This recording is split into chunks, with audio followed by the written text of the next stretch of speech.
This is Simon Torres, Arsenal supporter of Charm City Gooners. You are listening to DU Football Show, and I'm here to tell you that it could be worse. You're goddamn right you are. You're listening to the fucking DU Football Show, and it could be worse, like being a Chelsea supporter. He, much like you, are thanking your lucky stars right now. You're on your knees, praying to Jeebus, going, "Dear Lord, thank God we didn't fall into fucking mediocrity." Absolutely fine.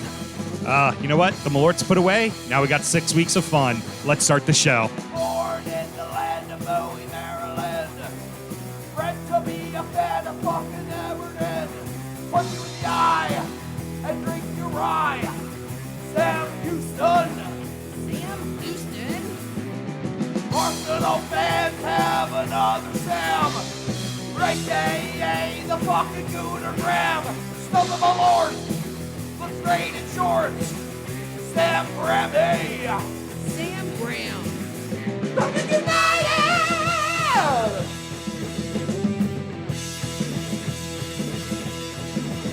Drunkard United!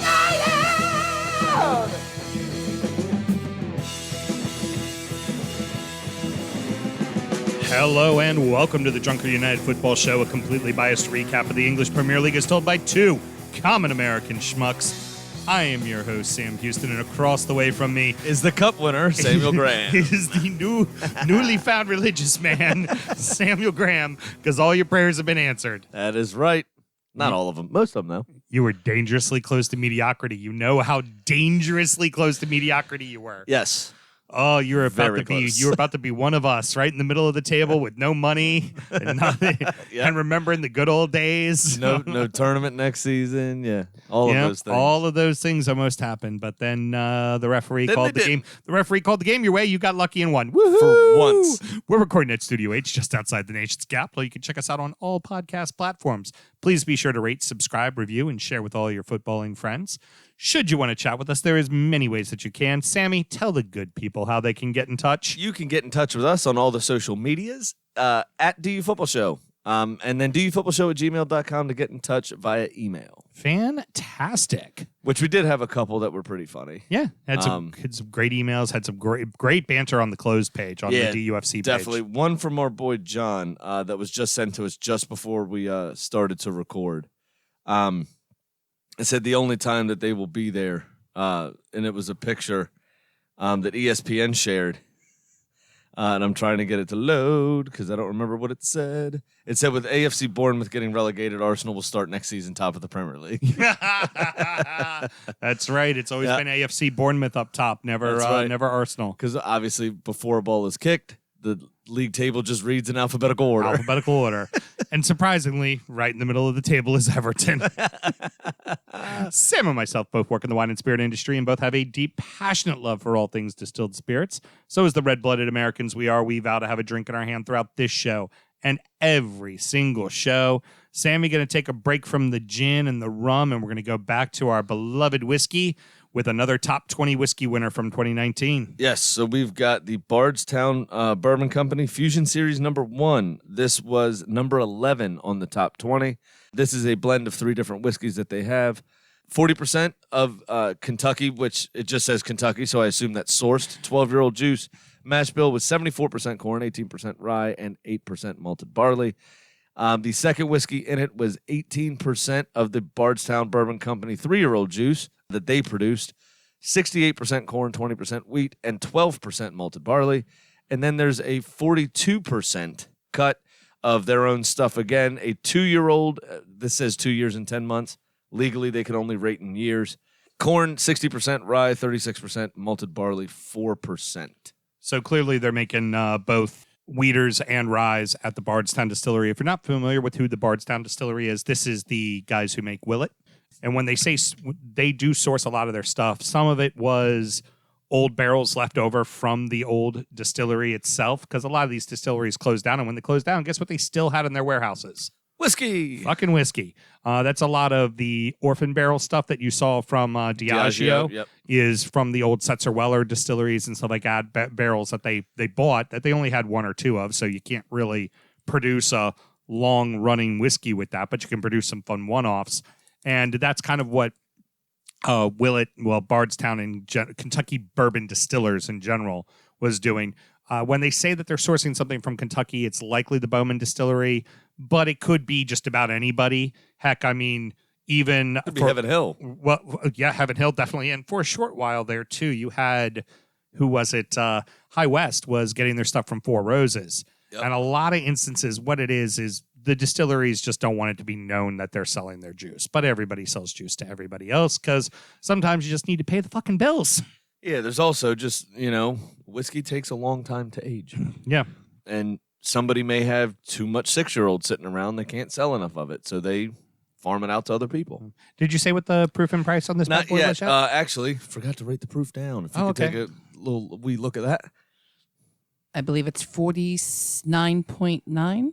49.45, so I 98 was proof. close. 98 proof. 98.9 proof. Yes. Very good. 98.9 proof. $49.99 to $52.99 on the shelf. There we go. Excellent. Yep. I was going back And to see remember- yes. To drink this lovely whiskey responsibly. Now, did you notice that on your notes too? Now that it's not in cap locks, you'll remember to say it. Did not notice it. No. Yeah, of course not, because you never read my notes. No, you just had a little wry smile on, so it hit me. You're like, oh, perhaps I should read this. All right, well then, kids, let's have a great show. Have a good show, everybody.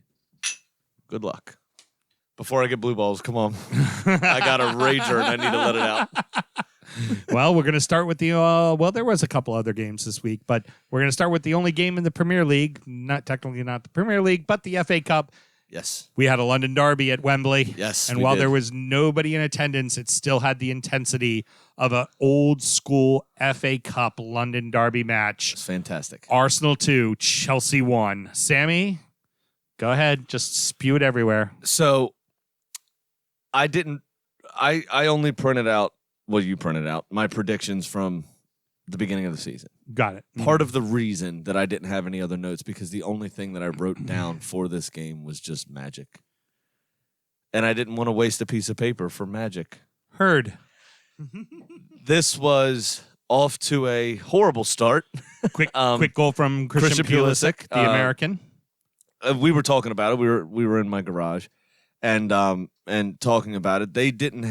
There was nothing anyone could have really done about it. It was a weird deflection, fell to Giroud, good little flick. They defended properly. Christian Pulisic just sidestepped them very well, and then found the finish. Keeper got wide, got low, did exactly came what he out was supposed quickly. to do. Yeah, Pulisic put it over top of his right going side. away shoulder because he was going left, because that's kind of what you're going to do. You kind of hopefully guess where they're going, and he put it back in the opposite direction where you're not going to get to it. Exactly. It was Perfectly hit ball. Yeah, it was very well done, and that obviously was detrimental at first. Scared to death for the next 12 minutes or so. Yeah, up until about the first 15 minutes, it was all Chelsea. Yeah. And it looked like they were going to score again. Absolutely. It really looked Emi like they were gonna score Martinez again. came up huge. Nice to see him getting quite emotional after the game as well. He came to London from Argentina on his own as a 17-year-old. No shit. When Arsenal signed him, nobody came with him. And he even said in the post-match that it was like, I don't need this to show my family that the sacrifice has been worth it, but it's nice to be vindicated. There you go. Yeah. Yeah. And he was just very emotional. 10 years. And being second, mostly third fiddle over those 10 years. Yeah. To being thrust into this, the pandemic, and then being thrust into being a number one 2 games after the restart, and ending with some silverware, and now giving Mikel Arteta a big headache for the beginning of the season. Oh, you got a great problem to worry about Absolutely, next year. is which one of 2 fantastic goalkeepers do we put between the sticks? I mean, many would say it was like the days of old Walt and Fabianski, except for they both sucked balls. They didn't, though. At the time, they did. But they turned out to be good goalkeepers. Well, actually, hold on. Walt likes to smoke a cigarette. In the shower. Yes, At constantly. Southampton. I'm surprised he isn't doing it when he was on the pitch. Yeah, right? And he had this whole thing with bobbling saves against Birmingham City in a League Cup final that just went horrifically wrong, right? We remember that, I don't remember we? that. Yeah, we do, don't we? I want to say that was 2011 for some reason. Aubameyang doing what Aubameyang does. Yes. 2 goals in a key key match, unlike Thierry Henry, who never scored any important goals. Here we He go. scored a lot of them, but never any important ones. Here we go. We wouldn't have been there if it wasn't for Thierry Henry back in the day. After that initial 12 minutes or so, 15 minutes, Arsenal really grew into the game, and Chelsea never wrestled it back from us. No. Despite who they had on the pitch, they never really wrestled it back from us. I didn't feel any sort of nerves after that, really. I mean, there was a save here or there from Martinez, but they were all routine. Yeah. The penalty, I think, was a penalty. Mm-hmm. The penalty was definitely a penalty. Everybody's saying that Aubameyang wasn't even running towards the balls because he was being drugged by his shoulder. Yeah, he was being pulled the other direction. Yeah, but it was definitely a penalty. It's very easy to drag somebody running at full tilt and get them off balance. Also, if somebody puts their arm around you and starts to pull you down and you know you're inside the box, 100 out of 100 strikers are going fucking down. 100%. You're going fucking down. Gave the referee something to think about. Referee made the right call. VAR upheld the right call. Yeah. Wonderful penalty. Struck very, very well. Willie Caballero got the start for Chelsea, obviously. Just before that penalty, also, Pepe, remember, had a goal ruled out. Yeah. Was offside in Definitely the build-up. was offsides, yeah. So VAR got that spot on. Obviously, in the moment, fuck you, VAR. Yeah. And with my rose-tinted glasses, you know what I mean? But, of course. And then Aubameyang, not long after that, sidestepped Kurt Zouma, I think it was. Later on, yeah. Second half. Oh, it was second half. Yeah, it was second half. Yeah. I don't remember. Such a blur. I'm so happy. There was Cubans and whiskey and cheap Mexican beer and wings and everything. And Aubameyang just made him look like he wasn't there. Were you perhaps in the moment straight catching feeling, Joe? I was straight catching feeling, Joe. And then dinked over with his off foot as well. His left foot just dinked over Willie Caballero for a lovely, lovely finish. Oh, it was a gorgeous finish. And a deserved win for the Arsenal. The red card, I don't think really changed the game too much because I don't think that Chelsea really had a foothold in the game, in my opinion. I was about to come on to that. So Kovacic gets a second booking and gets sent off. Quick succession, the two bookings. The second one can be questioned as soft. It was looking back at the replays now, not from when we saw it live, but looking back on it, it was a little soft. But I would say don't put yourself in that position. If you've just gotten a yellow card, do not put yourself in the position where the ref is forced to make a fucking decision. Exactly. Because he's going to make the fucking decision. We've talked about that the whole time, the whole season, and even last year doing the show. If you give the ref a decision to make, oftentimes, because those people have egos also, they will make the decision to make sure they're written into the headlines. Well, and it's a couple that we were talking about it as we were watching the match together. Early on, there was a lot of fouling in the middle of the pitch. And Mason Mount saw a yellow card for a foul that, frankly, wasn't even a foul, let alone a yellow card. It was a culmination, as you said, at the time. Yeah, it was a culmination of the fact that, frankly, Chelsea, when they were starting to get bossed in the midfield, started just recklessly fouling.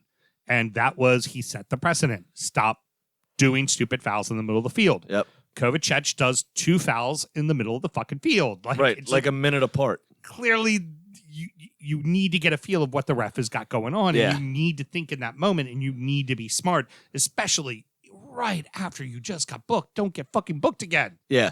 Don't. And like I said, we were bossing the game at that point. So I don't really feel like that changed the game necessarily. It wasn't like they were pressing, and then he gets sent off and then they go on the back foot. I feel like we were still in control of the game while he was on the field, and then we just remained in control of the game because they were down to 10 men. Maybe it's a difference because of youth, but a refreshing change. Lampard, unlike normal old veteran jaded managers who would blame the ref on that, just went, the red card doesn't mean a damn thing. The boys didn't play today. He said the boys didn't have it today. They got beat. Yep. After we scored that first goal, we never pushed the match. We let the match come to us. We deserve to lose. I heard him do that in his post presser. I'm like, Oh, it's because he's a new manager. He's okay with being honest. I was just about to say. Because Jose would have been ripping apart the refs for that. Both, it seems like both Arteta and Frank Lampard are both cut from that cloth.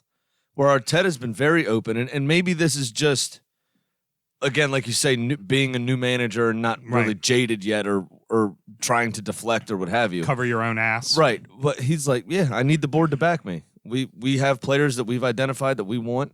We're trying to build something here, but I need the board to back me, and I don't know if they're going to have the money to. Right. We may just have to make do with what we have. Right. And also with what he's... But saying that publicly. Yeah, that's a bold move. Absolutely it is, especially for a brand new boss, a first-time boss. Well, and he's also talked about the type of style of football that he wants to bring to Arsenal Football Club, and it showed in this match, in the FA Cup match. Absolutely. Just because you go down doesn't mean the game's over. Like 100%. If this was Wenger's Arsenal, you would have lost that game 2-0. Yep. That quick goal, it would have been over. No. We would have lost 3-1, I think. Because we'd have came back and given ourselves hope. And then we would have gotten kicked in the nuts again. Then ripped the old guts out. Kick him in the ding-ding. Exactly. Right in the ting-tang. Ting-tang. Yeah, it's... What Arteta has said is, okay, well then, today we showed that. We haven't showed that every time. A perfect example would be in the Premier League season when they lost to Villa 1-0. He came out and said, Villa wanted this game more. Villa deserved to win this game. Yep. We need to, when we don't have something to play for, play like we have something to play for. I'm for this. I'm for the managers being more honest.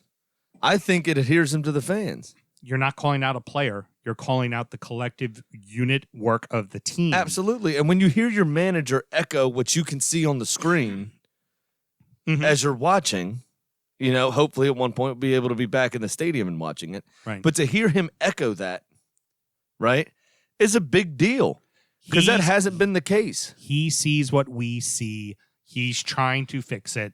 I have faith in him. 100%. Instead of, Wenger out! Wenger out! Wenger out! Well, yeah, but you get out. How many times have we as Arsenal fans heard the line, right? I saw the boys showed a great character, and the spirit is good in the team. But mate, we play like shit, right? Like I don't want to hear that bullshit. I really don't. Effort wasn't there today. Yeah. We're going to go back to the training pitch and fix it, and we're going to look better next week. And fucking fix it, yeah. And that was the thing that got annoying is it was these prepared, ready responses that he said every goddamn week, and it was just it ran its course. Yeah. As much as I love the man for everything he did for the club, that had run its course. Unai Emery couldn't speak English, so who knew? Obviously, the team didn't get it. Right. So then we move on now to Arteta, and it's been brilliant. There's a whole different feeling within the club now. There's been mistakes, but that's to be expected because this team was mistake-ridden. And then even just being gracious, right? He said, I've talked to Wenger in the build-up to this game, in the post-match. He was like, I talked to Arsene Wenger, who's lifted this trophy more than any other manager. And he said that, speaking to him about this and what the occasion is and how, to deal with not having fans there and everything else. And he was a great support. And then he also made mention and gave thanks and praise to Pep. So it seems like for teaching him how to be a boss. Right. And it seems like that he's got his feet firmly on the ground. He's got a good head about him. He's saying the right things. He's making the right noises. The team looks like they're responding to him. And that general good feeling will hopefully result in Aubameyang signing an extension. Yeah, you hope. Well, also, that's a number one, because then you can use that as make weight in further transfers, right? Right. Hey, Partey, you can play with Aubameyang. Right. Precisely. You know what I mean? Those big names, that is part of the draw, especially for players that aren't going to grab the headlines. We're playing in Europe. We've got a chance of getting to Champions League. We've got a great young manager 100%. Who comes cut from the cloth of tiki-taka fucking Pep Guardiola. Yep. This will be a great team, and it will be beautiful football to play. It won't be boring-ass Jose football across the street in North London. Right, and you also get the you're going to be a very important player because we just re-signed David Luiz to a year. So you as a defensive midfielder are going to be a great focus for us this season. Right. And hey, by the way, youth, we play you. Yeah. Believe, unlike the Arsenal of old, we're going to play our youth. We're going to give them the opportunity. We're going to give you guys a chance to play. And with Arteta, it's a bit of a pat on the back just in general. But let's look at his playing career. Come on. It was Everton and Arsenal, and he was always a well-respected, nose to the grindstone, good fuck player. The first time either one of them had either of them had lost the FA Cup final. Mm-hmm. By the way. Oh, really? Arteta, when you all lost to Portsmouth, I think it was. Who were you in the final against? Manchester United. No. We lost to United. We beat United in the semis. We lost to Chelsea. That was the first year I got into Everton as a club. Arteta was hurt. So he technically never lost an FA Cup final. Never lost an FA Cup final. Very that good. He took part in. He came and won 2 with us.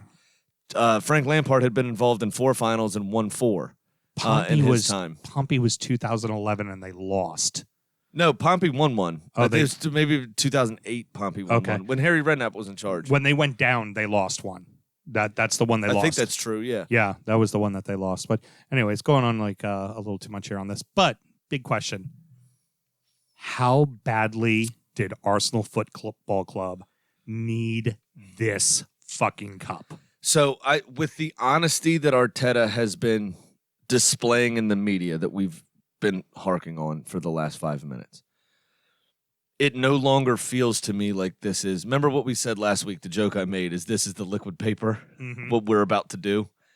The noises that he's making make me believe that he sees that everything's still not okay. Right. We absolutely needed it because we needed the money, number one. We needed European football to attract even a mediocre player, right, to the Europa League. But we may be able to get somebody, a young, very good player, to buy into the promise of, look where we are now, you can make us turn the corner, right? So it was massively important. And as long as he still believes, as long as he still acts the way he's acting currently and doesn't say, oh, yeah, look what we did. We won the FA Cup, but we don't really need that much. Yeah. But that's, he's saying things still aren't okay. We're still in a rebuild. We still need more stuff. He's saying all the right things that I want to hear that make me believe that he doesn't think that this isn't papering over the cracks. You know what I mean? This was a step in the process for him. And that's brilliant. And just to get that mentality into the squad, to get over the line, they're going to take so much confidence from this and hopefully start the season really, really well. Now, I bust balls, but I mean, I honestly say this. Do you realize how dangerously close your club was to mediocrity with not winning this fucking game? 100%. Yes. Yeah, because your ownership was not going to spend the money. You would be, you literally would be one of us. You would be, Wolves, Everton, Leicester, the Blades, like fighting for fucking Europe every year because the money would not fucking be there. No, it absolutely wouldn't be there, especially with no fans. We have one of the biggest grounds in England. It costs us a lot of money to put games on there and nothing coming in. Fortunately paid for. Well, yeah. That's I'm just the saying, big thing. But there's no revenue coming in, and we've got fucking Mesut Ozil sitting playing Fortnite every goddamn day for £350,000 a week. You know what I'm saying? So we're just hemorrhaging money for no reason on top of all that. I love what's being said. Right. And it seems like he's taking a holistic, rational approach to what's going on and actually looking at the situation and not trying to just be a PR guy. You know what I mean? And that I could take a lot of fucking credit with. You call me on the first day of the month and go, how did the month finish for you? And if it was good, if I actually sold shit that I needed to sell, that I did stuff properly, I'm like, no, great end of month. I was set up nicely for the final day. I made it happen. Sometimes I look at you and go, I'm a whore. Yeah. Right? Because you sold yourself to fucking hit a number. To hit a number, yeah. I'm a whore. My knees still hurt from yesterday. Heard. And Arteta is being the honest bloke. He set himself up nicely, and he's using it as a step in the process, not an example of how great it's going. Heard. Now, Sam, I'd like to finish with a little song for you. Okay. Here he comes with a treat and a smile. Mikel Arteta is a See what I did there? Because he's gonna have Rude. kids to do it. Rude. You like that? Rude. Pete? That was strong. That was really strong. I like how you added in like a rat-a-tat-tat in his name, too. Arteta. Well, you gotta make it. You know. Yeah, make it jazzy. Gotta make it swing, cat. Gotta make it swing. Oh, man. I'm surprised you don't have a fedora on. Heard. They done gone fucked it up, Sammy. They done gone fucked it up. The KSI PFA have officially withdrawn their bid for Newcastle United. Sorry, Alan, Keith, all of you, you're not allowed to have nice things. They're just no. You're a great fan base. You love your club. You're just getting pissed on. Mike Ashley is standing over top of you, peeing on you. I hope you enjoyed it. The other thing is, another podcast we listen to is called The Luke and Pete Show. Yes. And part of some of the jibber jabber that they talk about is they were saying that modern day politics, modern day business, whatever, makes a mockery out of all of us, right? If you're really hungry, you're still going to go to Chick-fil-A despite their stance on LGBTQ. Yes. Plus. I bought tickets from Live Nation within the last year. Oh, absolutely. The same Saudi investment fund owns Live Nation now. Right? Yeah. So while we can say, yes, this is a win for human rights and all that kind of shit because the Saudis didn't take it over, is it really? Yeah. I was going to say, is it really a win for human rights, or was it just the fact that the Premier League... Was it a win for anti-piracy? What was it? Did the Premier League just drag their fucking feet? Well, but I feel like they did it purposely. Yeah, that they went, if we ignore this long enough and don't take a stance, they'll go away on their own. Right. That's and they exactly what it felt like. They walked away from £17 million. Yeah. Mike Ashley, non-refundable deposit. Yes, made $17 million off this. For doing fuck all. Hey, they got a third string goalkeeper out of it. Woo! Oh my God. It's so fucking terrible. And I can't. The business savvy of that man is absolutely ridiculous. I got to tell you, I can't blame the fans. They've actually created a petition to question whether the Premier League's handling of the takeover and the owner and director's investigation specifically was up to par. Yes, I can understand that stance. Yeah. Yeah. It's completely justifiable. It's absolutely 100% just given justifiable. what we know. Okay. Just given what we know about it. And these deals, obviously, not everything is handled in the public eye in these sorts of things. Oh, like we've already mentioned, these people are likely bad people. That's okay. Do not tell me for a second Abramovich, who is the owner of fucking Chelsea, does not have a trail of fucking bodies into the money that he made, allegedly made in his, as a Russian oligarch. And oh, by the way, newsflash, he owned the fucking Brooklyn Nets for a while there too. I mean, the views expressed within the DU Football Show do not necessarily reflect those of the host individually. And the podcast does not stand behind them at all. Last week, and I quote, "Fuck them, we are the three of us cunts are this show." I believe was the exact quote you said last week. Allegedly. I don't remember that at all. Allegedly. Oh, piss off. Allegedly. Yeah, I don't know what he's talking I'd about. like I'll to check not the tape die. though for you. All right, hey. I'd like to continue living. Hey, producer Mel, I don't have life insurance and I'm unemployed. You probably want to keep me around for a little while until I change those things. Understood? I mean, I got Vitali's number. Hit the mute button. Didn't play at the weekend. Sad. All right, so apparently the Rubin brothers today came out and actually hinted they still want to be a part. Yes, they have hinted that the deal may not be dead. And Amanda Stavely has been meeting with Newcastle United. And apparently Henry Marius, who is the television owner in Florida, apparently, is still interested in purchasing the club. But Mike Ashley, that fucking prick, I should put the bear head on, that fucking prick went, oh yeah, now it's $350 million. You already said yes to $300 million. What? He's going to come out after this. mark my words, going to come out in an interview, talk about, while they may hate me, they don't know I secretly saved the club from terrorists. Exactly. And I'm a good human being, and I deserve the Nobel Peace Prize, fuckers. My balls, I'm going to go puke in a fucking fireplace. Yeah. That is exactly what fucking Ashley's going to do. 100%. The Kidding me. Yeah, this whole thing is strange. We said it at the beginning. It dragged out a lot longer and got a lot further in the process, allegedly, than it normally does.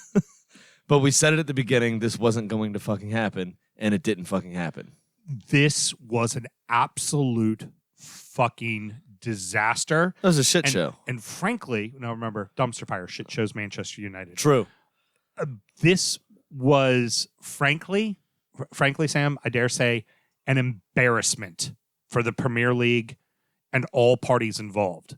I don't blame the fans. The fans just want their club to be better. But Ashley's a fucking cocksucker.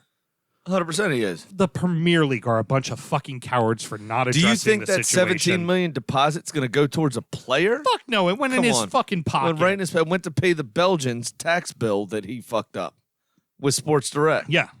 The guy's a businessman. I mean, it's and- disgusting. And It's he's frankly disgusting. He's a cutthroat businessman. If he was in this country, he'd be praised to the hilt. Mm-hmm. You know? But he's not in this country, so he's a fucking cunt. Yeah.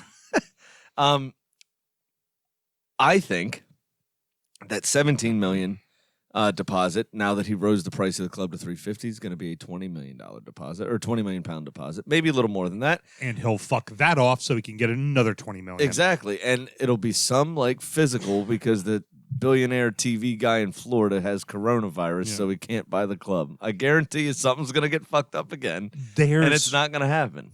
There's no way in hell this deal gets done before the start of the next season. No, and the whole reason the shit ended is because the Saudis pulled out. Mike Ashley, I think himself, like he always does every close season, has negotiations the entire transfer window so he doesn't have to pay for anybody. Yeah.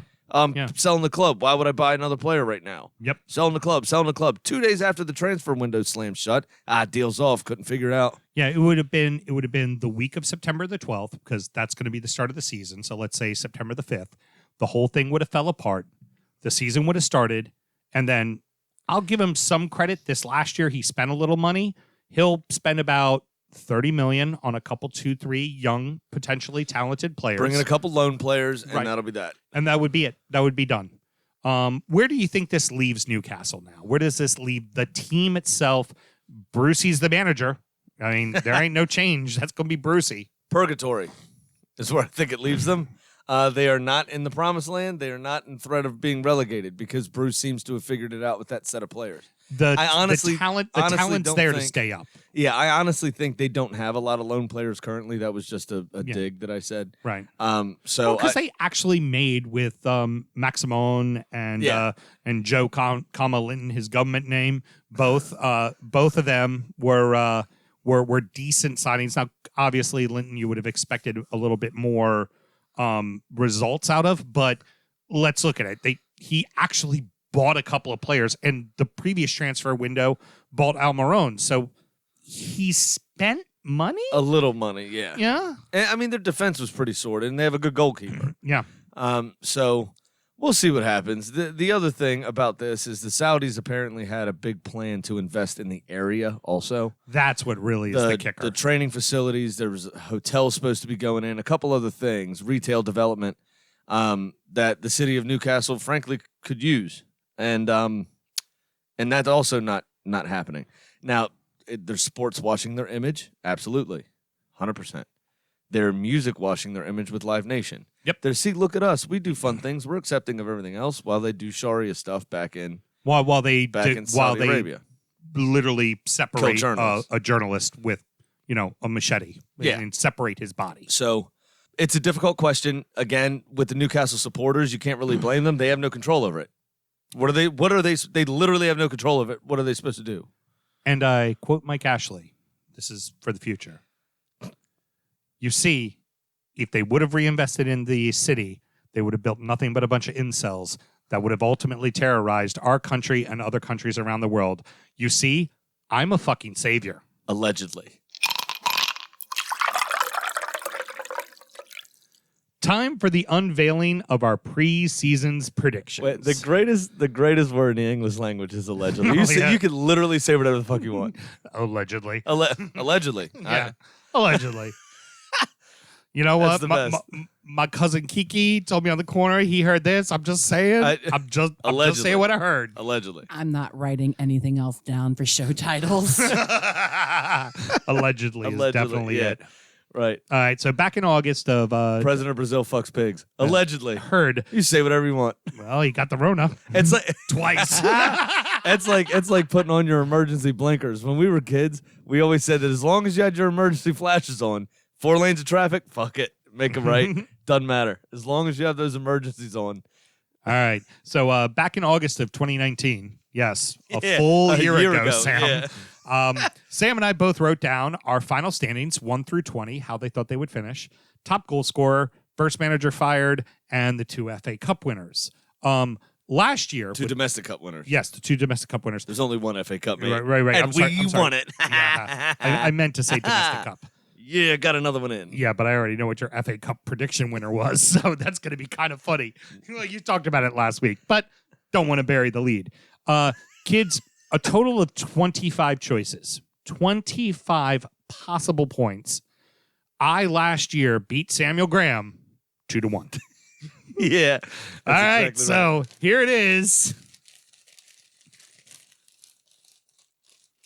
My prediction, Sammy. All right, I've got the table pulled up, and I've got my predictions right here as well. I'm going to tell you, Sam, I went very bold and brazen and was very, very, very wrong. Yeah. I already know you're number one because you talked about it all year, and that's not my number one because I just simply could not write that name in the one spot. All right, so I am going to read out the real table first, Got it.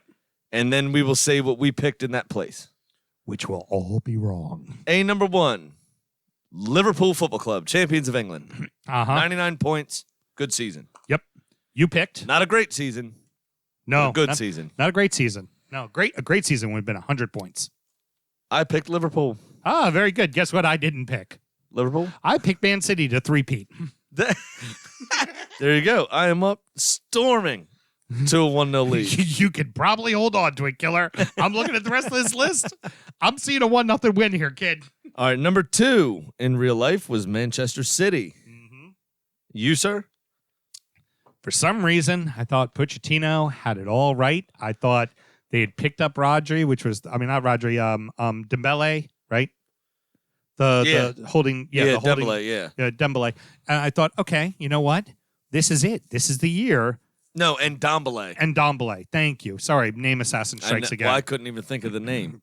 We Well, were it's- just wrong. It well, it's- wasn't even mispronounced. It was incorrect. Well, it's a Spur, and you don't think about the Spurs at all. No, so I can't, allegedly. I can't expect you to help me out on that one. That's where I'm a man on an island, and I understand. It's my own cross to bear. I picked Spurs to come in second for no good fucking reason. Nice. I had Manchester City 2-0. Oh, 2-0. He's Mel, roaring lead. closing the game out here. See that? Oh, it's already over. I You got- scored 2 in the first 10 minutes. The game is over. All right. All right, third. Third is my phone locked, and I lost the table. Third, Manchester fucking United. Who would have fucking thought that at the start of the year? Didn't think that was a thing. Who'd you have, I my gave friend? him some credit, but not that much credit. I had Liverpool. I figured Liverpool was going to have a hangover from being that close that it just wouldn't, that they'd figure out a way to fuck it up. And I thought that Spurs, because they were much like Liverpool, the Champions League runners up, that they would have a really great season. Shows you how right I am. All right, number 4. I had Arsenal. No, I had 3. 3 was Arsenal for me. Oh, okay. Just obviously dead wrong. No, quite dead wrong. Yep. Rose-colored glasses right there. Yep. Don't worry, my blue-colored glasses will be coming up soon too. Number 4, in real life, I'm sorry, was the old Chelsea. Chelsea. You, sir? I had your boys, Arsenal. I really thought Emery had the team tuned up. I didn't believe that Ozil was going to be a part of it, but I thought there was enough pieces. And frankly, I thought the rest of the league was shit enough for you guys to Right. finish in fourth. Yeah, I would have agreed with you. I think that's probably why I put us in third. I had the old Twattenham finishing in fourth. Okay, so you figured they were still going to have a good season because they're a decent fucking club, Well, they're and the everything Champions League finalists the season prior. everything seemed to be working. They Yep. fixed the one problem they needed to fix, which was a holding midfielder. It was like, they're going to be fine. Yep. Wrong. All right, fifth in real life was the old Leicester City. Uh-huh. Leicester, My friend. Yeah. my friend. Hey, as one Mr. Ted Lasso would call him, Leicester City. Yep. That's right. All right, who'd you have for fifth place? Manchester United. So I gave them a little credit, but I was dead wrong. Great minds think alike when they're wrong. Manchester United in fifth place. Yeah. I figured they would do just well enough to not get to Champions League and piss off all their fucking fans. Absolutely. All right. Thank you very much, seis. Bruno Fernandes, for making you Champions League team. Otherwise, you would have been fifth. Yep. Number 6. I in real life, was the old Tottenham. Mm-hmm. I had Wolves. Okay, very good, very good. And they almost did it. Hold on 1 second here. Allow me to put on my blue-colored glasses. I had the old Everton because Marco Silva had the train going right, and JPEG was going to be awesome as a holding midfielder until he got hurt right away. Feature for the club. Played 2 fucking games. And everything was going to be awesome. And then Son broke Gomez's leg, and fuck, it all went to shit. But we have Carlo, and I'm it's all in the past. I don't even think about it anymore. Do you ever see the Lego movie? Yes. Everything is awesome. Yes. Exactly. Everything is awesome. That's how I felt like you. I literally just wrote that down Did for you? injury time music. Everything is awesome. Right there in my notes. Yeah. You know what? I don't mind knowing that that's coming. And by the way, Sam, if you wanted to check out Injury Time, how would one do You that? could do that right on very easily, actually, and for not a lot of money. It's www.patreon.com/DUfootballshow for loads of extras. There's 3 different tiers you can sign up to, each of which gets you something special. So check that out. Once again, www.patreon.com/DUfootballshow. I give him the perfect set. He spikes it down. It is gorgeous. All right. One thing I'm good at is advert reads. Exactly. So Allegedly. 7th place. 7th place, Sammy. Who'd you have? Oh, 7th place. Who really finished That in was the 7th? Wolves. 7th place was a toughie. Wolves finished there in real life. Yes, Melissa, well done. I had the old Everton. Ah, very good. So you had faith in Everton as well. You thought they were going to see some Europe. Yep. Or not see Europe because you won the FA Cup and knocked Not them out of it. allegedly. This is factual. Everton are shit. Thanks. We're not that shit. Everything is awesome. The day after Gomez got fucked. Everything is awesome. We have Don Carlo, and we got to the one side of him. Big fucking dunk. Do I need to get my fucking armband on? I'm and waiting. then eventually we're going to have fucking Leighton on the other side, and the world's going to be a beautiful place, and we're going to win the fucking league. I'm waiting for the day that somebody pisses Big Dunk off enough that he rips off them sharp-ass eyebrows from Ancelotti's face, straps them on his knuckles, and just starts beating somebody. That'll kill a motherfucker right there. Damn straight. All right, so 7th place, I had Chelsea. I figured the inexperience of the manager and the mix of youth with a very aging team, I thought they would be good, but I thought they'd be very much like they were this season, a seesaw, up and down. Yep. Fortunately for them, the rest of the league was just shit enough for them to do well.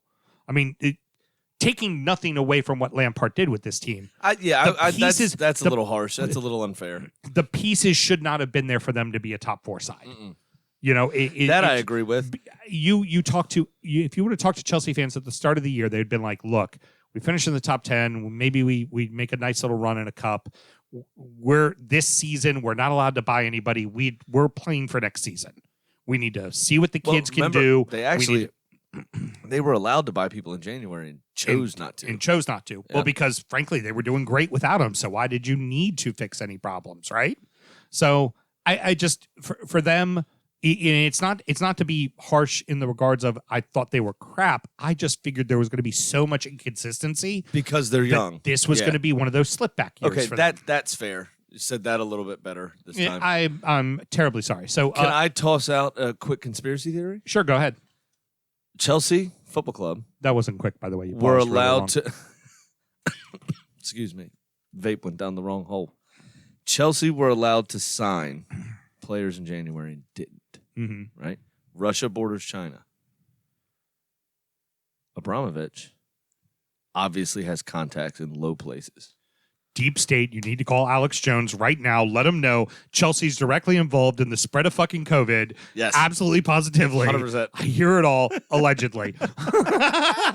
Yeah. All right. He knew something the rest of us didn't. All right. That's all I'm saying. So That's all far, I'm saying. for all the color commentary we're doing, you're up 2-0. So let's go ahead and keep this train All right, rolling. let's get 8th it. place. All right, 8th place. I had Chelsea for pretty much the same reason, but I would have said it nicer. But it finished.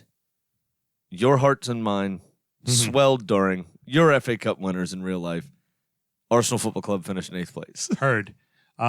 You said you had Chelsea. I had Leicester. Gotcha. I figured Leicester. I figured Leicester was a good club, and I figured Leicester would be in the hunt for Europe. And I wouldn't have been surprised if Leicester was ahead of Everton or behind Everton. And ultimately, they ended up in 5th place and ended up in Europe. It's exactly what you would have expected from Honestly, this club. I thought losing Harry Maguire was going to be a much bigger deal to them. I didn't know about Soyuncu waiting in the wings. I've got a lot more faith in this team going into next season So do I. than I did Absolutely. this past season. 100%. All right, so 9th place. Number 9 was Sheffield fucking United, mate. The Blades. That was strange. I had the old Watford. Second thing on this list that I am perfectly okay being wrong about. I had Wolves. I figured Wolves were going to have a major slip because of Europa, because every single 7th place team that qualifies for Europa the next year has a monster struggle in the league because they have to start playing in basically late July. Yep. And they're a team that plays on such a shoestring lineup. Like for the most part, really, they really don't like to use over about 15 players. That's pretty much their team. They really don't play for a long season or a lot of competitions. They have their guys, and that's who they work with. Absolutely. That's how Espirito rolls. Yeah, definitely. All right, so 10th place. Who finished in 10th? We already know the answer to this question. The example of mediocrity. Burnley Football Club. Yes. I had Leicester actually finishing in 10th. I thought losing, again, I said it before, I thought losing Harry Maguire was going to be much more of a big deal. But Soyuncu, until he decided to fucking just annihilate Callum Wilson whilst standing in the net Yeah. after a goal was scored. This team would have been a Champions League team if he was still there, probably. I think that's entirely possible. Yeah. But until he was steady Eddie all season until that one rush of blood to the head. And Evans just proving he can play with anybody. He played great with Maguire. He played great with Soyuncu. Absolutely. Ends up being one of those veteran players or a player that didn't necessarily work out at the big club, but goes to the small club and thrives. And that's exactly what Johnny Evans has done. Yep. I had West Ham. I figured the squad was good. Pellegrini had them clicking the right way. They had a good finish last year. I just assumed the team was only going to get better, and it didn't. It went bad. Yeah. And they are lucky To stay up. Lucky to Yep. stay up. I mean, I hate to say now, like hindsight, the club's probably in a better place with fucking Moyes. I'm with you. It's kind of crazy, but I really think they're in a better place with Moyes and what they're doing with the club now. Yeah, he started to actually shape the team in those last few games there. Right. Mikel Antonio, a perfect Moyes player, not super skillful, works to death for the team, just gets on with it and gets things done. And they seem to figure it out. And I think this is a turning point for that club that they can then build on it and finish in a very mediocre 10th next season. And that's going to be the problem for them, unfortunately, because that's not going to be good enough for the fans. Because remember, when they had Big Sam coaching the team, they were finishing between 8th and 10th place. And I think they even had their best finish in the last 10 years with Big Sam. And they all went, no, we're not playing pretty enough football. Fucking fire him. and then it all went to shit. Right. Which is kind of funny. All right, 11th place. The 11th place football team in England this year was Southampton Football Club. Exactly. And we've said it at nauseum. Very surprised that a 9-0 loss was the catalyst to turn it around and actually do some shit. Yeah, precisely. I had in 11th place West Ham. Okay, I had Burnley. I was wrong. So far, we are past the halfway point, and I'm 2-0. you're 2-0 is the current score, because we get shit right here. That's it. I had Burnley.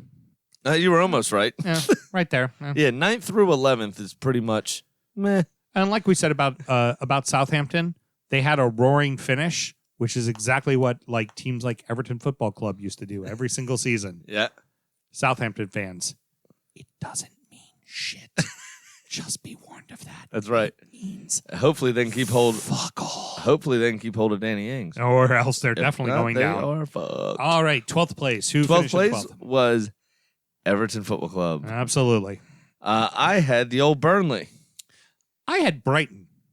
All right. I expected an uptick. I figured Graham Potter was going to get a little more offense out of him, which he did. And ultimately, they proved to be safe, and they were safe fairly quickly as well. But I expected a little more out of them. Yeah, I would have also, but they continued in spectacular Brighton fashion, not winning a single game for the calendar year until they played my Arsenal. Until after COVID. Yeah. They needed an international pandemic to finally win a game in the calendar year. And it happened against my boys, which is the most Arsenal thing ever. Of course it is. Which you've lost to them before in that kind of fashion, too. The season before. No, that happened. Yep. All right, 13th place. Who did you have? 13th place, I had Bournemouth. Okay, very good. Dead wrong. Who was in 13th place? The real 13th place team was Newcastle United. How about that shit? I gave them no credit. No, nor did I. Trust me, Yep. nor did I. I expected it to all implode miraculously or amazingly. Yes. And no, very wrong. I had Watford, but I had this as I was going to actually say, Sam, at this point, if this would have been dead on, I would have said, this is the beginning of the end for Watford. I just didn't know I was a season behind the beginning of the end of Watford. Right. I was gonna say 13th place, beginning of the end of Watford. Mark my words, Watford goes down next season. Except for they went down this season. All right, anyway, go ahead. 14th place. All right, 14th place, Crystal Palace. I had Norwich. You had Norwich, okay. I had Villa. I had another one of the newly promoted sides. I was fairly confident that Villa would, knowing that they had finally gotten up to the Premier League, would understand the importance of staying there and while not doing particularly well, would comfortably be safe. Right. Yeah, I'm with you. Same thinking. And for 15th here, I had in real life, was Brighton. I had Villa. The exact same thought process. I had Southampton because I figured Southampton really isn't that great. They really have depleted their farm, their youth academy, because they've pretty much sold everybody to Liverpool over the past 5 years, and that they were just that the well was running dry is what I thought. Although I did expect more from Southampton, I expected more from Che Adams. I thought he was going to be a 10-goal scorer. I think that the price tag and his age played a big factor in all of that. I think he felt the weight fully on his shoulders. What was he, 40 million, 45 million? Yeah, he was expensive. I think that he felt the full weight of that price tag and just let it get to his head, not get to his head in an ego way, get to his head in I really need to perform, and then tried too hard and couldn't perform. I'm thinking for Southampton next season. Kind of like one of our friends when he drinks a lot of whiskey. Exactly. Going in soft cotton. Old Mikey Rogers strikes again. The thing with Southampton is I feel like they're going to probably keep Ings because there's really no need for Ings to move on to any place else. He's in a comfortable place. He's scoring goals and he's playing like crazy. And the profile's on him, right? Like England, Southgate is very aware of him. Well, And there's if they the thing. need him, If it they was, have him. yeah, if it was any other manager of England, I'd be nervous for him. Same way I'd be Yeah. nervous for Vardy. Right. But Vardy obviously has since retired from international football. But Gareth has saw it fit to call him up. Yeah. You know, the manager just prior to Gareth, who I don't remember who it was for whatever reason. Roy Allardyce. Allardyce. Well, for a game. Yeah. And then Remember? it went right to Southgate after Allardyce. So maybe Roy Hodgson was the manager when they lost to Iceland, right? Yes. At the Euros. Mhm. They, I think Vardy was in that squad, wasn't he? Yes. Luckily, there's been managers that are looking at strikers in particular, Mhm. but even defenders with Tyrone Mings under Southgate that are quote unquote at unfashionable clubs, right? You would only get Manchester United players, Liverpool players, the odd chance that there was an Englishman in the Arsenal team, Theo Walcott or Oxlade-Chamberlain back in the day. They would get a call up, right? Where you were only getting them from the top 6, 7 clubs at the most. Mm-hmm. They're starting to look at the best performers on the shite teams as well. Not shite, that's rude. The unfashionable teams. I think that's the best way to say it. And so I think, honestly, I think he should stay at Southampton. Yeah. Personally. And just continue to do his thing. And he should be in the conversation for the Euros next summer. Excellent. So 16th place, and I blame myself because I started speculating as well. Let's not speculate anymore because we're already damn near close to an hour. Got We it. still have a fuck ton of speculation time to still go over as two with the current signing. So 16th, who finished in 16th place? West Ham actually finished in 16th. I had Brighton. I had Bournemouth. And We also, suck. I was going to say with Bournemouth, also, they've been figured out. This is the beginning of the end. I honestly, without even knowing who was getting promoted, I felt like Watford and Bournemouth were going down in the 2021 season. Yeah, unfortunately, it was the 2019-2020 season that they both went down. All right, 17th place. 17th place in real life. You're welcome. Mel was Aston Villa Yep. by way of Arsenal Football Club. Popping bottles still. Well, one might also say thank you VAR and thank you goal line technology. Yeah. I got to say, the boys got me a coffee mug that says Producer Mel on it. Eat, sleep, drink, Aston Villa Football Club. Had we gone regulated and you gave this to me, I probably would have thrown it against the wall. Heard. So, Very good. good timing on it. Regulated, Again. not relegated. You're relegated when you're regulated, so it's fine. And you're hitting the It's mute button. all fine. and Allegedly. you're relegated to the mute Allegedly. button. All right. So yep. I had Palace, and I was gonna say they're just lucky that the teams below them are shit enough. Yeah. All right. So who did you have for 17th? I had Sheffield United. Okay, very good. So you had them surviving. So you had two teams surviving from. No, I had all three. Oh, you had all three. I had That's all right. three You had all three surviving, surviving. yeah. Okay, very good. All right, 18th place in real life was the old Bournemouth. Last team to go down Yep. On the final day, on the final day. I had Crystal Palace. I had Norwich. Oh, at least you got a not correct, but at least you picked one relegation team. Yeah. So still down 2-0. All right, 19th place. 19th place in real life was the old Watford. I had Southampton. I had Sheffield. Nice. I still am pissed off about the airplane gesture made by their fans. It sounds like we both had the same team in 20th place. 20th place in real life was just an abysmal showing.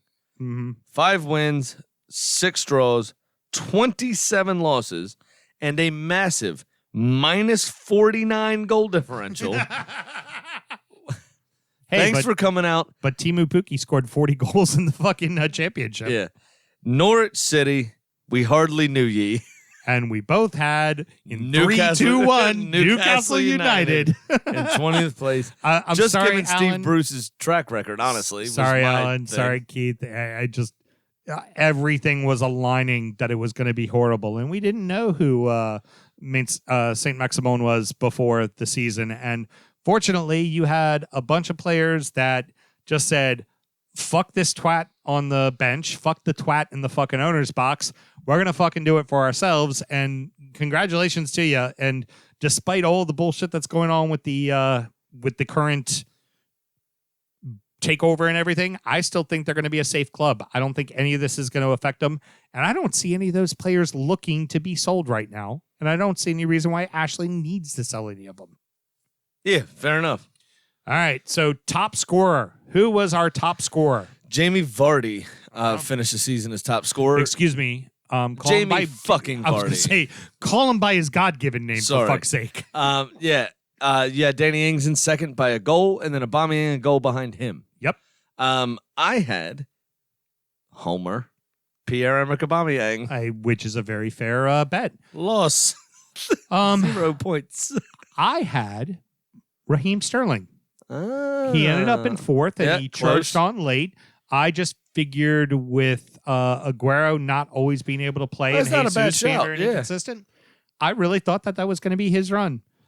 First manager, Well, and he did step up. I mean, he scored. That's a lot for him. first manager fired. That was Garcia from Watford, It right? was Javi Gracia. Yeah, Gracia. Yep. Sorry, I from know we always do that. yeah. We Javi did that all Gracia season. from Watford. Yep. Was Who the did first you manager have sack. to be the first one I fired? had Roy the Boy Hodgson. Great minds think alike when they're completely wrong. I had Roy the Boy too. It's exactly who I had. That's another X for the Sams. All right, so League Cup. Who did you have? Oh, League Cup winner, Manchester City. Oh, 3-0. Yes, sir. A 90-minute late fucking extra Yes, add-on sir. time goal. Yes, 'Cause this I've is what David Silva should have gotten in his final game. Because I've been pushing. And so you get that little counterattack for the final goal. That's right. Allow me to put on the blue-colored glasses and leave them on for the next two answers. Not the sky blue colored glasses. I had the old Everton Football Club winning the League Cup because newsflash, the FA Cup, I picked them to win it too because I just figured, fuck, they're gonna win one of them. We're gonna finally win a fucking trophy. In Silva, we trust. Everything is awesome. Everything is awesome. The whole world is ending around you. That's how I feel like I've been walking through 2020, just in general. It's the dog meme in the burning house. Yeah. Sitting at the table, just it's awesome. Everything's great. Yeah. We're winning the cup this year. I think allegedly is out. Oh, everything is awesome? Everything is awesome. Nah, allegedly's up there. I think allegedly's up there. So your League Cup winner and your FA Cup winner, Sam. My League Cup was correct in Manchester City. All like right. I said, the And FA Cup winner, ironically, Say it. I have never been more happy to be wrong. Say it. I picked Chelsea to win the FA Cup. As he covers himself in glory. As somebody shared a meme on the DUFC page, which is where you find all the good shit. Yeah. Of course. It was Taylor. It was Taylor who did the South Park Yes. jizz all over the room. yes. You can find all of that by liking at DUfootballshow on Facebook, and you will get an invite to the Drunkard United Football Club page where we talk all our shit. Heard. All right. Well, Sam, you won 3-0. You're now up. If we're going to go ahead and aggregate this, you're up 4-2 aggregate over 2 seasons. I look very forward to next season where we will get everything fucking wrong again. And literally, as you're just sucking on your Joel fucking. It's not a jewel. I'm not a bro. I did need some nicotine, though. Yes, we are aggregating because it's fun, and why not? Yep. This is So also 4-2. You want to do the best 2 out of 3. This is the rubber for the not a dead rubber. This is the rubber game season, if you will. Grab a White Claw and suck on your Jewel, bro dog. Time to show you what little we all know. It's speculation time. Hey. No more predictions. We're all done doing that. I'm better than you. The world is a happy place. But Sammy, the silly season is upon us. Silly season is upon us. And we're going to speculate a little bit now. Since there's no more predictions to make, we're just going to speculate a little. And Mr. Graham has an excellent analogy for the press and the silly season and how they handle it. Mr. Graham, refresh all of our memories. Sure. Allegedly, the Daily Mail is known for this, but there's 2 dartboards in the press room. One has loads of players on it. The other one has loads of clubs on it. And if they're a bit starved for news, quote unquote news, they just close their eyes, take a dart, winging at one of the boards and then do the same thing for the other one. And all of a sudden, you get Leo Messi going to Atalanta in Italy for no fucking reason other than some journalist needed to pay for his lunch that day and had to get an article into the paper. So it's two individual darts. I would have thought, England being a dart throwing community would have taken two in one hand and just splashed them. Yeah. Could see be. what happens. Could be. You never know. All right. Yeah, Leo Messi's going to Edison Cavani. That could also happen. Who knows? So what we're going to do as the summer rolls on, we're going to actually take a look at what the real signings were, and then we're going to talk about the bullshit that everybody is speculating on that's completely wrong 90% of the time. Yes, and just saying that portion of our show has been cut short this week because the Newcastle takeover failed.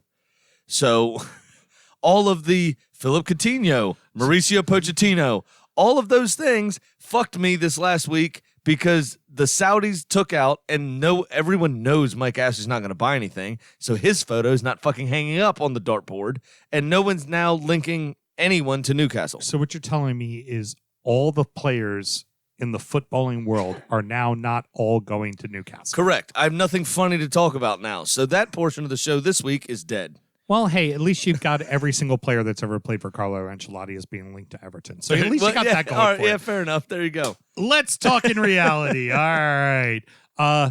Brighton Hove Albion make a couple of veteran signings with midfielder Adam Lallana and defender from Ajax, Joel Veltman, who can also play center back and right back.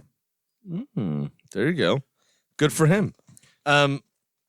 Bruno, I think that was actually a position they may need to address. Bruno, who was such a stalwart for them on the right-hand side.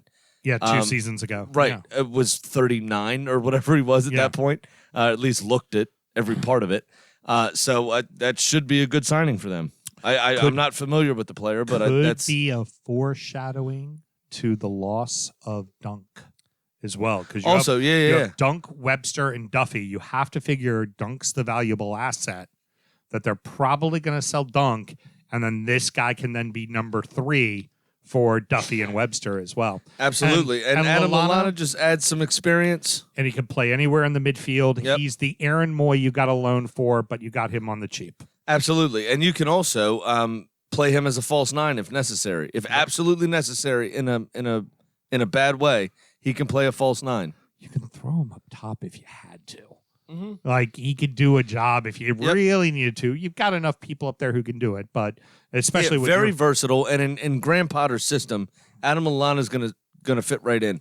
The only question is, can he stay fit? It's the Gareth Barry bit. 100%. Play for a big club, come to a mid-table club, and thrive because you add value to the team. Absolutely, it's just Adam Lallana doesn't have the fitness of Gareth Barry, which is the problem. Very true.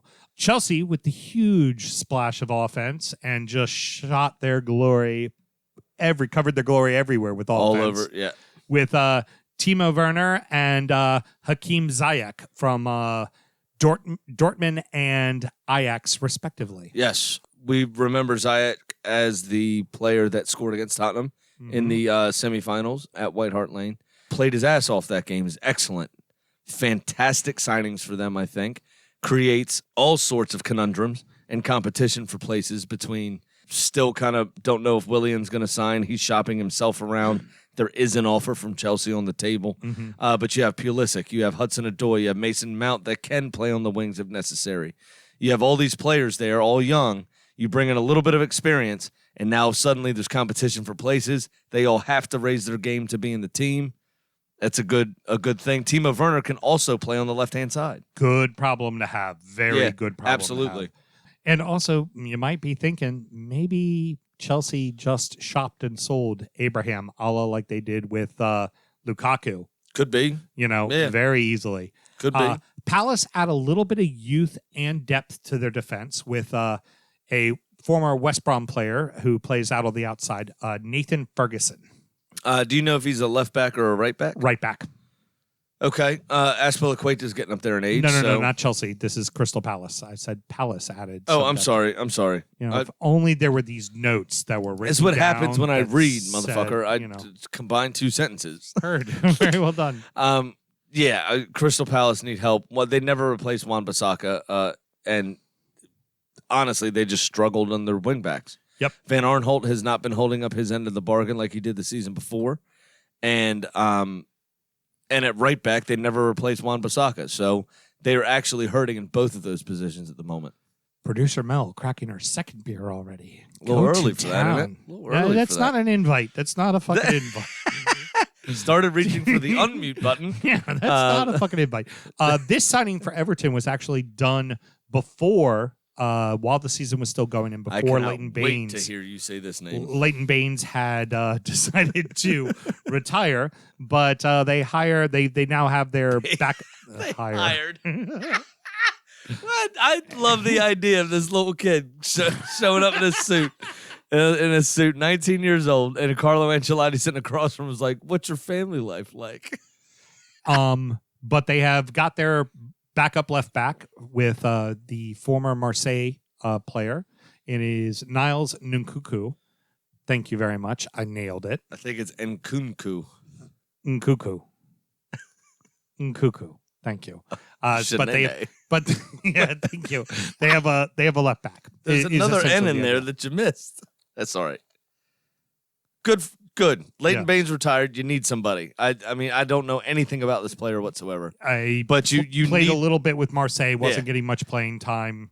You know what? You need a backup to Luca Digne. Might as well be a young French kid Absolutely. to play behind him. Why not? And they speak Language barrier, everything's solved. taken care of. Yep. And Digne can bring him along. He's young. He's not going to expect a lot of game time, especially with Digne being the number one left back for France at the moment.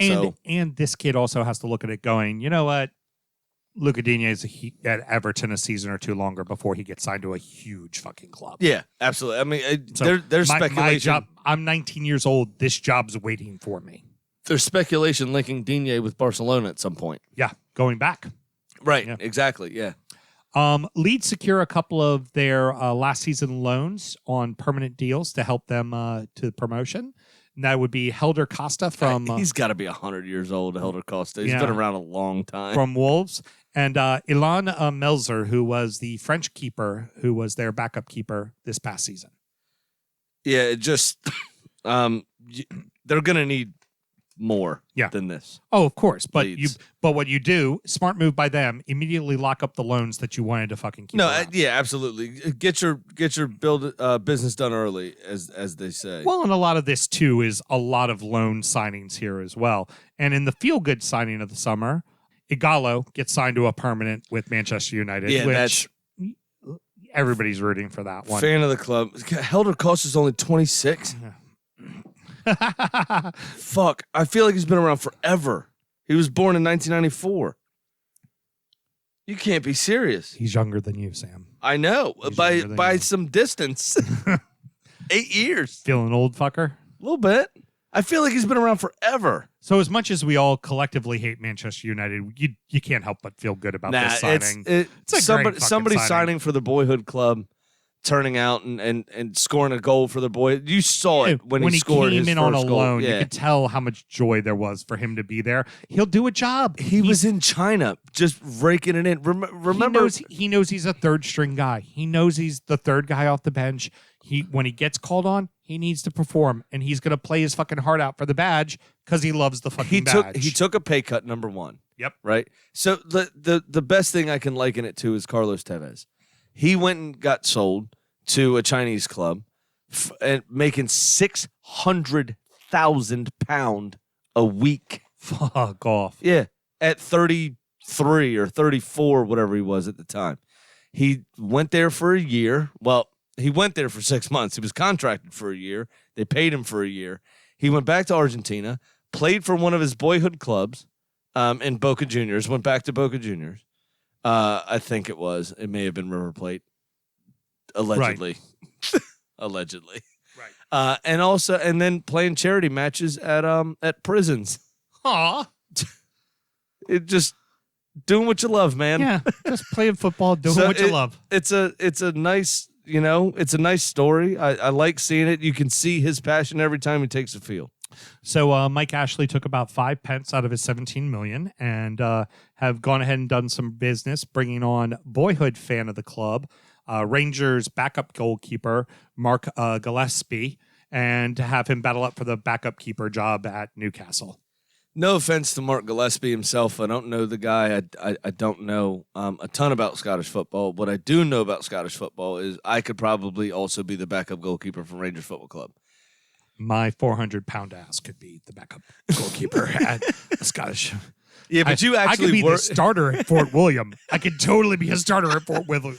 You know what? I could be a starter at Keith, for fuck's sake. Goddamn right. Keith Football Club. We got it. the mighty Keith. I still have to figure out a way to get up to Keith. Heard. You, the Rangers, though, you are a goalkeeper. Right. I'm not a goalkeeper, and I could be the backup goalkeeper at Rangers Football Club. Celtics better. Blades also do some work for goalkeeper as well. Not sure that they're going to hold on to Dean Henderson on another loan or not. They went ahead and signed Wes Fotheringham, 29-year-old that's bounced around amongst the championship for quite a while. Been a regular starter, so probably solid backup. Somebody, if you need in a pinch, know how to do a job. Hopefully he's not fodder nor ham. Yeah, heard. Finally, the big one. Mel? That was good. Nothing? She's That's way good. too focused. That's good writing. That is. I was told to hit the mute button. Yeah. The mute button that is now a staticky mic. When he doesn't give me the reaction I want, I turn to you. So I need you to pay attention. Got to realize she's not going to be paying attention. And finally, a big signing. West Ham get Thomas Souček locked up on a permanent deal. After that, those, what was it, 2 own goals? Yeah. Like right after restart. Been a rock star. But it fucking scored 3 or 4 from defensive midfield. Uh-huh. That it took the old page out of Lampard's book. You don't from back in the day, the late arriving midfielder crashing at the top of the box. You don't have to worry about Noble anymore. Now Noble can just retire finally. You know, he's one of those. I feel like he's kind of being held hostage. If they hold on to Declan Rice, him and Declan Rice will be a great holding midfield. Chelsea is linked with Declan Rice. Very true. All right. I think it's 62 million. Well, that wraps up silly season. There it is.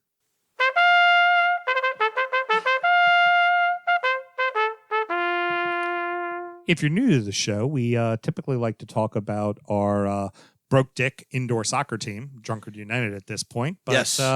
COVID happened, and none of us really feel comfortable coming back, to be honest. They've played a couple times. I have not. And I think we're going to end up taking the rest of the season off, to be honest with you. Yeah. So once we kind of get back to normal, we'll start talking about that a little bit more. But one of the beauties of I guess silver linings of COVID would be the newfound love for the Belarusian Premier League, Samuel Graham, and our love of all teams with Pegasus crests, the mighty FK Slutsk. Riding the Slutsk train. Hell yes, we are. And, so hard to say. And by the way, close personal friends with left back and current player of FK Slutsk. Hi, everybody. I'm Vitaly Trubila from... Exactly, Vitaly Trubila. Look at producer Mel producing some magic right there. I hope he wasn't hurt. This last weekend, he was not in the team. He pretty much plays every other game. Well, the week before, he was in the team of the week. Yeah, exactly. The Belarusian team of the week is reported by, I think it was ESPN. I might be wrong. So, unfortunately, this week did not go so well. They did lose to the top of the table side, which is Shakhtar Sologorsk, who is currently just rolling through the fucking league. They lost 2-0, got scored on midway through the first half and midway through the second. They gave it all they had. There's really not much they could do. Now, the good news is they are currently sitting 12th out of 16 teams, and they are a full 8 points above the bottom club. And if they send out, I don't know how their relegation battle works, but that would be 12th, 11th, 10th, right? No, I'm sorry, 16th. So 16th, 15th, 14th. They're 3 points ahead of 14th as well. So they're a full game ahead of. How many games do we have left in the league, you said? Not that many. I think they're getting close to being done. It'll be right around the middle of like September, October when they finish up. You're right. It's Belarus. It's northern Eastern Europe. So they do play over the summer. Right. The minute October hits, they're done because snow. Yeah. Lots. Because lots, snow. Lots Yeah. and lots of snow. Yep. Because snow. It's a lot like Buffalo in that part of the world, isn't it? Exactly. Yeah. Except for, unlike the United States national team against Costa Rica, they don't play in the snow. Right. They do, though, have lakes there, like Buffalo. Mm-hmm.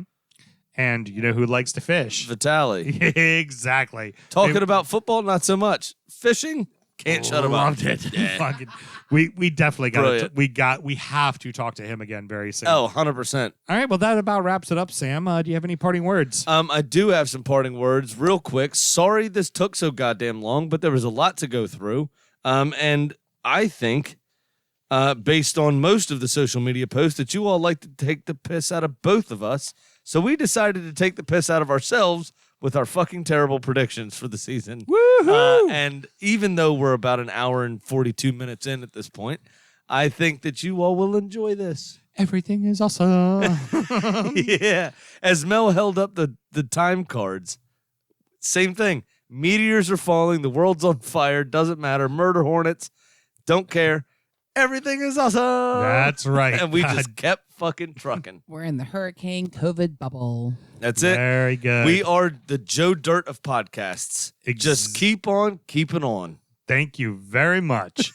And thank you for joining us, boys and girls. Next up is Injury Time, another show where we will discuss the beers we're drinking, Tuesday's championship promotion, and fuck all else. Sammy, how do people check out our Patreon? www.patreon.com/DUfootballshow. And at some point, I will have an Instagram model to put a picture to that website Excellent. for no reason. Just because. That's how they sell jeans. I Woman would- showering, jeans draped over the toilet. Sam, Levi's I was commercial. there for your yard sale this weekend. There is a bevy of attractive women that live in your neighborhood. Yes, sir. I'm sure you can get one of them to advertise our Patreon. I will figure it out. Exactly. I like where you're thinking there, Killer. I like the way you're thinking. I'm an advertising mogul, my friend. Next week, we are taking a well-deserved week off. We are. Yes, absolutely. About damn time. I likened this to a heroin addict relapsing. Yes. Remember? Yes, I do. And I just need a break, mate. Huh? Just need a break. Just a week off. Just I'm one so week. Fucking hell. Have we missed a show since we started this thing? Nope. Not so a that one. is 104 episodes at least. Yeah, because even when my father-in-law passed last year, we had our lovely bevy of co-hosts Yeah. that we like to use in rotation when we're on Yeah, vacation we or kept doing shows. things happened. When I've been out of town, we've done shows. When yeah. you've been out of town, we've done shows. When that This happened, last one, we did the Zoom show. yeah, when that happened, they all stepped up and took care of those 3 weeks that I was unavailable. Yeah. We We worked through Sam's mom dying. yeah, we never missed a show. Yeah, so we're actually going to finally take a week off because my unemployed ass deserves a day off. Yeah, I can't take it. My liver can't take it. I can't take it. I'm over it. But the good news is when we get back, we will have plenty to talk about. We will have the Champions League to talk about. We will have the Europa League. Yep. We will also have the silly season, of course. Absolutely. And after Tuesday, today, if you're listening right now, when we release the podcast, we will have the third and final team to introduce to the Premier League. That we will go over and hopefully have a guest for. That's what we're hoping for. I've already reached out to West Brom. Let's see if that happens. We already know who's doing Leeds and Fulham and Brentford. We'll see what happens on Tuesday. Yeah, the Leeds, it's easy to find two cunts for Leeds. Yeah, very easy. Till 2 weeks from now. Good night, everyone. Born in the land of Bowie, Maryland. Bred to be a fan of fucking Everton. Punch you in the eye and drink your rye. Sam Houston. Sam Houston? Arsenal fans have another Sam. Right, the fucking Gooner Graham. Stump of my lord.